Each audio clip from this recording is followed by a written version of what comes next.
ಮಿತ್ರರೇ ನಮಸ್ಕಾರ. ರಘುಟೆಕ್ ಚಾನಲ್ಗೆ ತಮಗೆ ಪ್ರೀತಿಯ ಸ್ವಾಗತ. ಇವತ್ತು ನಾನು ನಿಮಗೆ ಮಕ್ಕಳ ಸ್ಕಾಲರ್ಶಿಪ್ಪನ್ನು ಹೇಗೆ ಚೆಕ್ ಮಾಡ್ಕೊಳ್ಳೋದು, ಈಗ ಆಲ್ರೆಡಿ 1ರಿಂದ 10ನೇ ತರಗತಿ ವಿದ್ಯಾರ್ಥಿಗಳು ಡೇ ಸ್ಕಾಲರಿಗೆ ಅರ್ಜಿಯನ್ನು ಸಲ್ಲಿಸಿರ್ತಾರೆ SSP ಪೋರ್ಟಲಲ್ಲಿ. ಅವರ ಸ್ಕಾಲರ್ಶಿಪ್ ಸ್ಥಿತಿಗತಿ ಏನಾಗಿದೆ ಅನ್ನೋ ಅಂಥದ್ದು ಬಹಳಷ್ಟು ಮಕ್ಕಳಿಗೆ ಗೊಂದಲ ಇರುತ್ತೆ. ಜೊತೆಗೆ ಟೀಚರ್ಸ್ಗಳನ್ನು ಕೂಡ ಪದೇ ಪದೇ ಬಂದು ಕೇಳ್ತಾ ಇರ್ತಾರೆ. ಸೊ ಅದಕ್ಕೆ ಒಂದು ವೆಬ್ಸೈಟ್ ಇದೆ, ಅದರ ಮೂಲಕ ನಾವು ನೋಡ್ಕೋಬೋದು.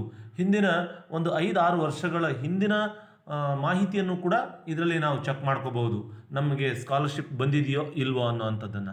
ಇದು ಕೇವಲ 1ರಿಂದ 10ನೇ ತರಗತಿ ವಿದ್ಯಾರ್ಥಿಗಳಿಗೆ ಅಂದರೆ ಪ್ರೀ ಮೆಟ್ರಿಕ್ ಸ್ಕಾಲರ್ಶಿಪ್ ಮಾಹಿತಿ ಮಾತ್ರ ಇಲ್ಲಿ ನಿಮಗೆ ದೊರೆಯುತ್ತೆ.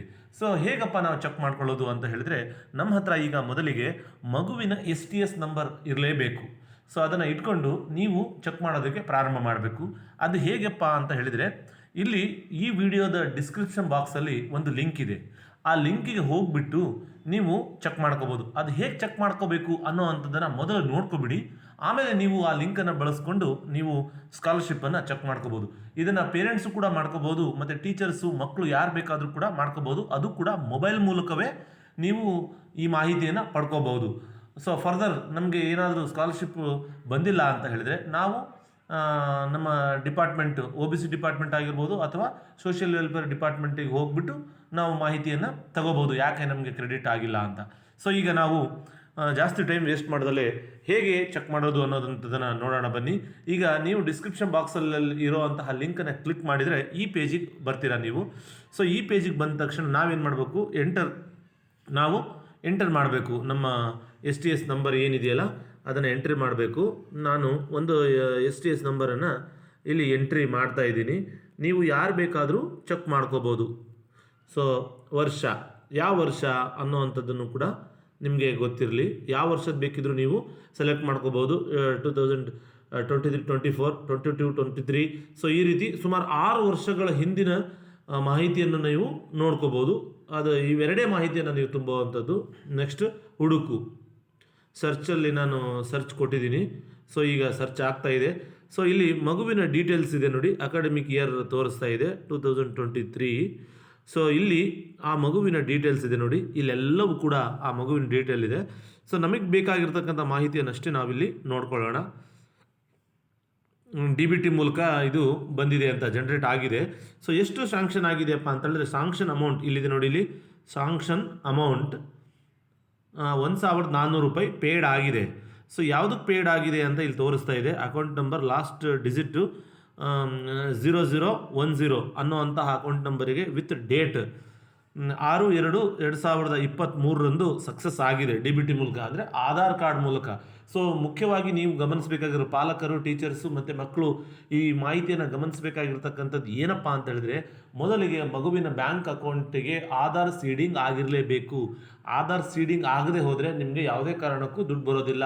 ಆಧಾರ್ ಕಾರ್ಡ್ ಆ ನಂಬರ್ ಕೊಟ್ಟಿರ್ತೀರಲ್ಲ, ಆ ಮೂಲಕವೇ ನಮಗೆ ದುಡ್ಡು ಬರುವಂಥದ್ದು, ಅಂದರೆ ಮಗುವಿಗೆ ದುಡ್ಡು ಬರುವಂಥದ್ದು. ಹಾಗಾಗಿ ನೀವು ಮೊದಲಿಗೆ ಆ ಕೆಲಸವನ್ನು ಬ್ಯಾಂಕಿಗೆ ಹೋಗ್ಬಿಟ್ಟು ಮಾಡಿ. ಆಧಾರ್ ಸೀಡಿಂಗನ್ನು ಪ್ರತಿಯೊಬ್ಬ ಮಗುನೂ ಕೂಡ ಮಾಡಿಸಿರಬೇಕು. ಇಲ್ಲ ಅಂತ ಹೇಳಿದ್ರೆ ನಿಮಗೆ ಎಷ್ಟು ವರ್ಷ ಆದ್ರೂ ನಿಮಗೆ ಸ್ಕಾಲರ್ಶಿಪ್ ಅಮೌಂಟು ಬರೋದಿಲ್ಲ. ಪ್ರತಿ ವರ್ಷ ನೀವು ಮಾಡ್ತಾ ಇರ್ತೀರ, ಬರೋದಿಲ್ಲ.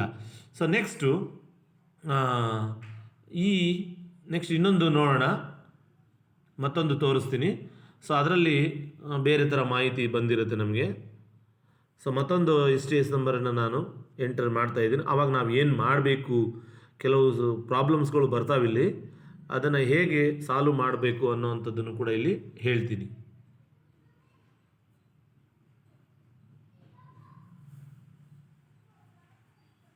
ಓಕೆ, ಈ ಮಗುವಿನ ಡೀಟೇಲನ್ನು ನಾವಿಲ್ಲಿ ಹುಡುಕಿದ್ದೀವಿ. ಇಲ್ಲಿ ನೋಡಿ, ಇಲ್ಲಿ ಈ ಮಗುವಿಗೆ ಅಮೌಂಟ್ ಬಂದಿಲ್ಲ, ಸಾಂಕ್ಷನ್ ಆಗಿದೆ ನೋಡಿ, ಇಲ್ಲಿ ಸಾಂಕ್ಷನ್ಡ್ ಆಗಿದೆ, ಆಧಾರ್ ಸೀಡಿಂಗ್ ಆಗಿದೆ, ಆಮೇಲೆ DBT ರೆಫರೆನ್ಸ್ ನಂಬರ್ ಸ್ಟೇಟಸ್ಸು ಕೂಡ ಆಗಿದೆ. ಆದರೆ ಆ ಮಗುವಿಗೆ ಇಲ್ಲಿದೆ ನೋಡಿ, to be given approval or sanction to be taluk office, ಅಂದರೆ ತಾಲೂಕು ಆಫೀಸಲ್ಲಿ, ಅಂದರೆ ಸಂಬಂಧಪಟ್ಟ ಇಲಾಖೆಯಿಂದ ನಮಗೆ ಎಷ್ಟು ಅಮೌಂಟ್ ಬರಬೇಕಿತ್ತು ಅದು ಬಂದಿಲ್ಲ. ಇಲ್ಲಿ ಪೇಯ್ಡ್ ಅಂತ ಇದೆಯಲ್ಲ, ಆ ಕಾಲಮಲ್ಲಿ ನಾಟ್ ಪೇಯ್ಡು ಮತ್ತು ಎಷ್ಟು ಅಮೌಂಟ್ ಅಂತ ಬಂದಿಲ್ಲ. ಸೊ ಈಗ ನೀವೇನು ಮಾಡಬೇಕಪ್ಪ ಅಂತ ಹೇಳಿದರೆ, ಸಂಬಂಧಪಟ್ಟ ಇಲಾಖೆ ಏನಿದೆಯಲ್ಲ, ಹಿಂದುಳಿದ ವರ್ಗಗಳ ಇಲಾಖೆ ಇದೆಯಲ್ಲ, ಇಲ್ಲಿದೆ ಆ ಇಲಾಖೆ, ಬ್ಯಾಕ್ವರ್ಡ್ ಕ್ಲಾಸಸ್ ಡಿಪಾರ್ಟ್ಮೆಂಟ್ ಅಂತ ಇಲ್ಲಿದೆ ನೋಡಿ. ಇಲ್ಲಿದೆ ಬ್ಯಾಕ್ವರ್ಡ್ ಕ್ಲಾಸ್ ಡಿಪಾರ್ಟ್ಮೆಂಟ್, ಅಲ್ಲಿಗೆ ಹೋಗ್ಬಿಟ್ಟು ಅದು ಆನೇಕಲ್ಲಲ್ಲಿ, ಅಂದರೆ ಈ ಮಗು ಯಾವ ತಾಲೂಕಲ್ಲಿ ಓದ್ತಾ ಇರೋದೋ ಆ ತಾಲೂಕಿನ ಇಲಾಖೆಗೆ ಹೋಗ್ಬಿಟ್ಟು ನಾವು ಕೇಳಬೇಕಾಗತ್ತೆ. ಅದಕ್ಕೆ ಈ ಮಾಹಿತಿಯನ್ನು ನೀವು ತಗೊಂಡು ಹೋಗಬೇಕು, ಮೊದಲು ಚೆಕ್ ಮಾಡಿಕೊಂಡು ಹೋಗಬೇಕು. ಸೊ ಈ ಹಿಂದಿನ ವರ್ಷದ್ದು ಕೂಡ ನೀವು ಆ ಮಗುವಿನ ನೋಡ್ಕೋಬೋದು, ಬಂದಿದೆಯೋ ಇಲ್ಲೋ ಅನ್ನೋಂಥದ್ದು ಗೊತ್ತಾಗುತ್ತೆ. ಸೊ ಸರ್ಚ್ ಆಗ್ತಾ ಇದೆ. ಸೊ ಇಲ್ಲಿ ಸರ್ಚ್ ಆಗಿದೆ.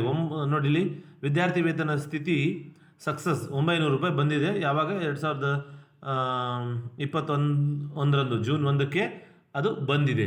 ಸೊ ಈ ಯಾವ ವರ್ಷದ ಬೇಕಿದ್ರೂ ನಾವು ನೋಡ್ಕೋಬಹುದು. ಸೊ ಇದು ನಾವು ಸ್ಕಾಲರ್ಶಿಪ್ಪನ್ನು ಹೇಗೆ ಚೆಕ್ ಮಾಡ್ಕೊಳ್ಳೋದು ವೆಬ್ಸೈಟಲ್ಲಿ ಅನ್ನೋ ಅಂಥದ್ರ ಕುರಿತು ಮಾಹಿತಿ ಇದಾಗಿತ್ತು. ಸೊ ಈ ಮಾಹಿತಿಯ ಕುರಿತು ನಿಮ್ಗೆ ಏನಾದರೂ ಡೌಟ್ಸ್ಗಳಿದ್ರೆ ದಯವಿಟ್ಟು ಕಮೆಂಟ್ ಬಾಕ್ಸಲ್ಲಿ ಮೆನ್ಷನ್ ಮಾಡಿ, ನಾನು ಅದಕ್ಕೆ ನಿಮಗೆ ಪ್ರತಿಕ್ರಿಯೆ ತೋರಿಸ್ತೀನಿ. ಸೊ ಈ ಮಾಹಿತಿ ಇಷ್ಟವಾಗಿದ್ದರೆ ದಯವಿಟ್ಟು ಲೈಕ್ ಮಾಡಿ, ಶೇರ್ ಮಾಡಿ, ಸಬ್ಸ್ಕ್ರೈಬ್ ಮಾಡೋದನ್ನು ಮಾತ್ರ ಮರಿಬೇಡಿ. ಧನ್ಯವಾದಗಳು.